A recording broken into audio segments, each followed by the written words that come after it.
Dear ladies and gentlemen, I'm China Tracy, the avatar of Cao Fei, and I'm her interpreter.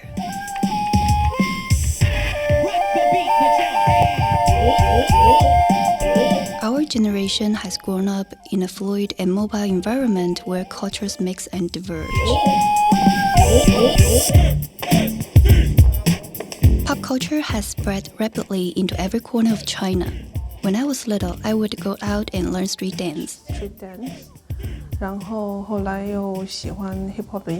I fell in love with hip-hop music. I see the world with a sense of humor. Street culture is a very natural, wild, free, and spontaneous form of expression. It's like the notion of sampling in hip-hop, which is to mix all different kinds of things together. In music videos, visuality, montage, music, and imagery are blended into a single process. Perhaps music takes the place of some of the narrative and feeling. Music itself becomes a very emotional part of the work. If I had grown up just focusing on the written word, or photography or still images, my way of thinking would have been totally different.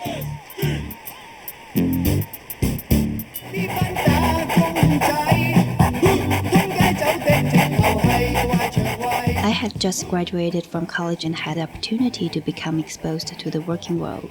I got a taste of reality in a pretty close and intimate way, hence I felt that I could critique reality through my artwork. Looking back years later, the critique seems a bit severe, even blunt.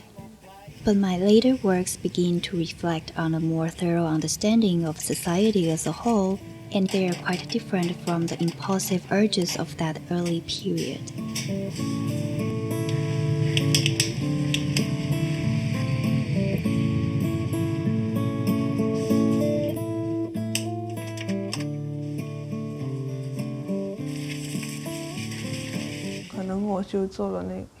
After I did the first hip-hop project, I started working on cosplayers. We translate cosplay into Chinese as role-playing. It grows from a generation under the influence of the cartoon culture. Neither cosplay nor hip-hop is native to China, but when we experience it, we feel somehow that it has become very indigenous and original. I was working part-time as an art director for advertising companies. When scouting locations, we would come across ruined scenes and images. Those places have left a deep impression on me. These settings and backgrounds are very important to the characters and how they relate to each other. Even in real life, the cosplayers place themselves into cartoon characters' roles so much that they carry their cartoon roles into their everyday lives. It is a new kind of role reversal which also reflects the younger generation's discontent with their roles in real life. Cosplay reflects the gap between these two generations. Neither is willing to strike a compromise or reach an accord with the other.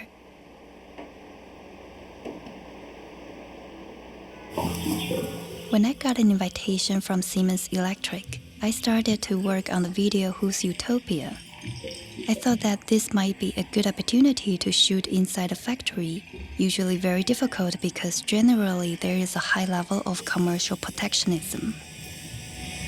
It's not an expose nor is it about political correctness. It attempts to examine this particular kind of reality from multiple angles, how workers are on the lookout for the chance and opportunity to survive.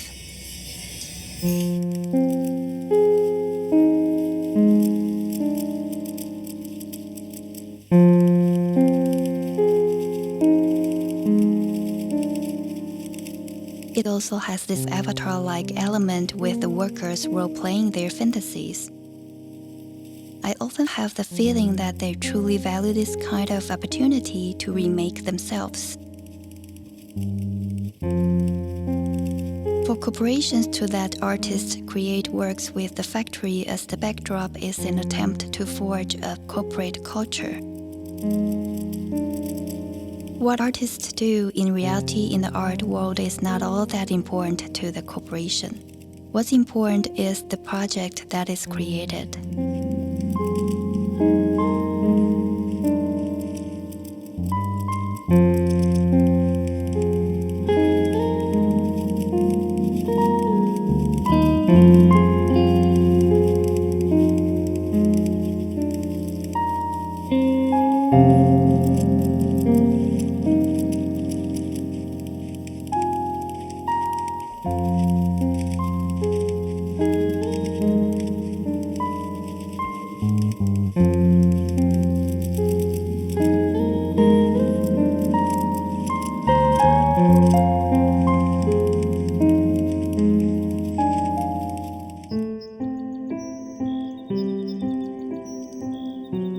My composer Zhang Anding introduced me to Second Life in 2006.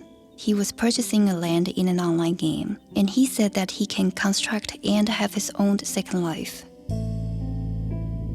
Subsequently, I opened this account, my account for China Tracy. I was absolutely enthralled and spellbound by it from the beginning.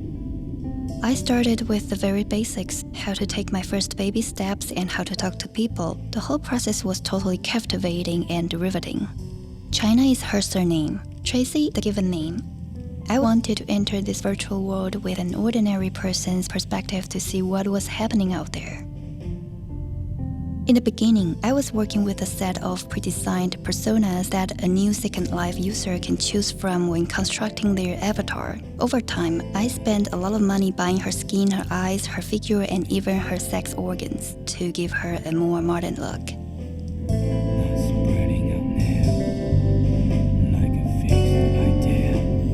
I Mirror, my documentary made in Second Life, has a feminine perspective.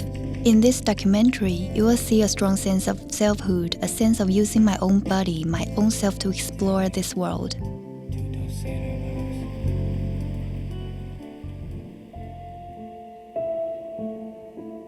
The encounter between me and He Yue occurred when I was exploring around in my online journey. I saw a very handsome guy playing a piano. I was drawn by the piano music, which was very romantic. Quietly and secretively, I stood at a distance shooting the scene of him playing the piano. After a while, he asked China Tracy for a dance. We began to get to know each other, and I found him a gentleman with a fine sense of humor. There are many romantic stories like this one in Second Life between one male and one female avatar, but perhaps behind the scenes there may be two females, but in real life there are two guys. Nonetheless, romance still transpires between these avatars, like the case with me and He Yue, even though it did not ultimately lead to a full-blown romance.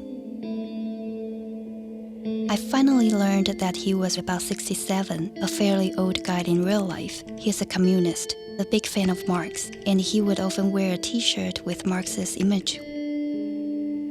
So I got to see both his romantic and idealistic sides. I also got the impression of him being very political and zealous, having a kind of, in Mao's words, romantic heroism. Through iMirror, you can peek into the digital world. Everything is much more intense than the real world. It's much more unbridled and wild. That's why so many people get hooked on Second Life. In it, they try to find a kind of life or the emotions that they want for themselves in real life. But in the end, you will find that in this documentary that is something beyond reach.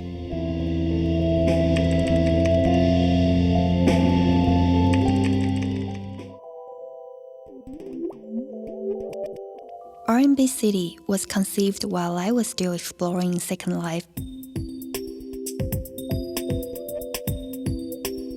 I was wondering if I could have my own community and my own city built purely by myself, so I started to envision what this city might look like.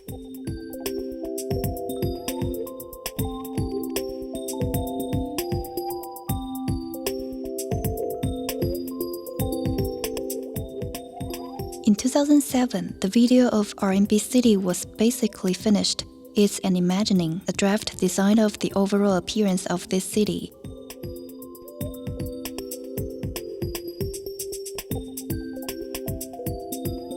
It represents the building and development of an urban center with all that entails: investment, expansion, overdevelopment. What's important is to make an imaginary city run smoothly like a real one.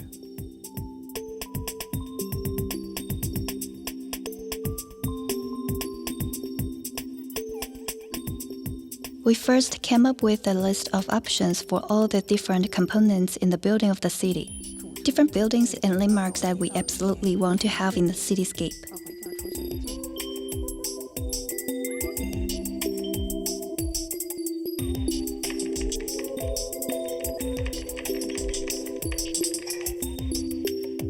We designed an urban plan by combining these different components utilizing collages. Our next step was to feed the design into three-dimensional software to build it up into an architectural model. Then we turned this software over to our virtual architects to be uploaded into Second Life.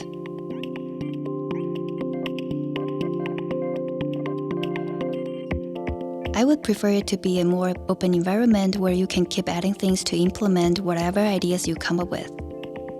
We're now at a stage where we have to feel our way, or as Deng Xiaoping said, cross the river by touching the stones.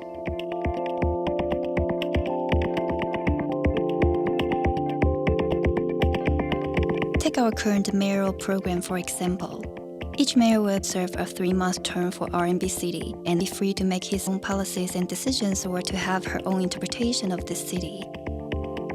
I think this also releases me from any responsibility to keep control of this city. There will be no party committee. We will have a board of directors. We'll have a judicial system with a judge somewhat like the legendary Bao Gong, the Chinese embodiment of justice. RMB City is in many ways like the painting from the Han Dynasty, with clouds and mist, hills and rivers, and the interrelationship between humans and nature.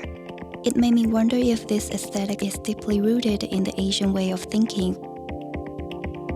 I've always been looking for these connections, the differences and similarities between the past and present, the Asian and the Western.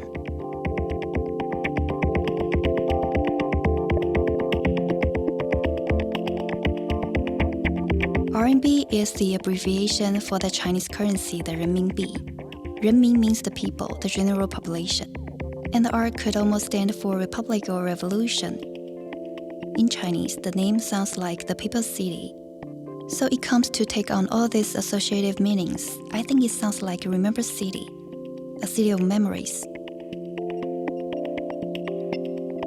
I don't think that building my own city is an expression of individualism. I feel it is precisely an acknowledgement of the belief in and the practice of democracy. I think this project will lead to the foundation on which to experiment with utopian practices.